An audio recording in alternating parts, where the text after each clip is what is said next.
The U.S. Air Force protocol for UFO sightings from 1958 has finally been declassified. On Tuesday, a large collection of about 930,000 CIA documents were made available online, including a file on UFOs. This file gives us insight on what steps the Air Force would take if a UFO was spotted. Officially, a UFO was defined as any airborne object which, by performance, aerodynamic characteristics or unusual features, does not conform to known aircraft or missiles. So let's say it's 1958, and you're in the Air Force, and you spot a UFO zipping through the air. First things first, you'd report all information and evidence of the sighting to your commanding officer, who would forward it to necessary personnel. Next, the Air Force would conduct a follow-up investigation on it. Then they would analyze the information and evidence from these sightings. Finally, they would release information on UFO sightings to the public and answer congressional inquiries about the UFO sighting. When reporting a UFO sighting, one would have to describe the UFO's shape, size, color, number, formation, sound, and other features, as well as the time, date, location, and weather conditions of the sighting.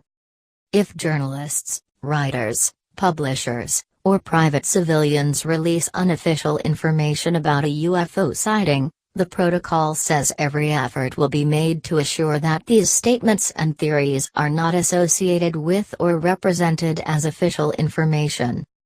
There are many conspiracy theories flying around regarding UFOs and aliens and how the government has spent more than half a century covering up their sightings.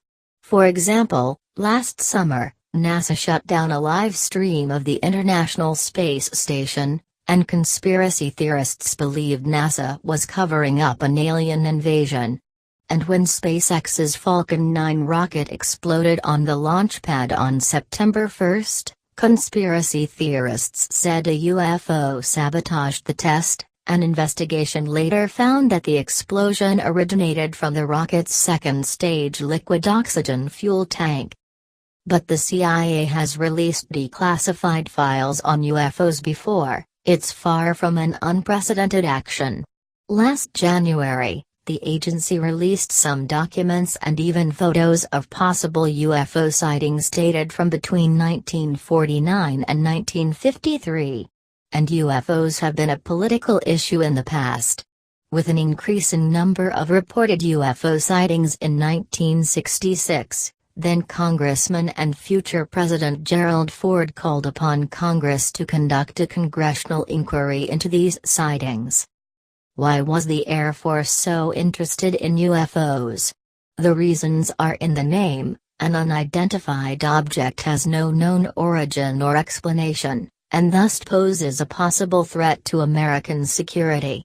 Besides clearing away fears that the UFOs were hostile, the Air Force wanted to determine the scientific or technical characteristics of UFOs in case we were looking at some kind of highly advanced or experimental technology. And finally, if UFOs weren't super advanced flying ships, the Air Force simply wanted to get an explanation, however boring or benign, of what was causing people to see UFOs in the sky. Since the possibility cannot be ignored that UFOs reported may be hostile or new foreign air vehicles of unconventional design, it is imperative that sightings be reported rapidly, factually, and as completely as possible, the document reads.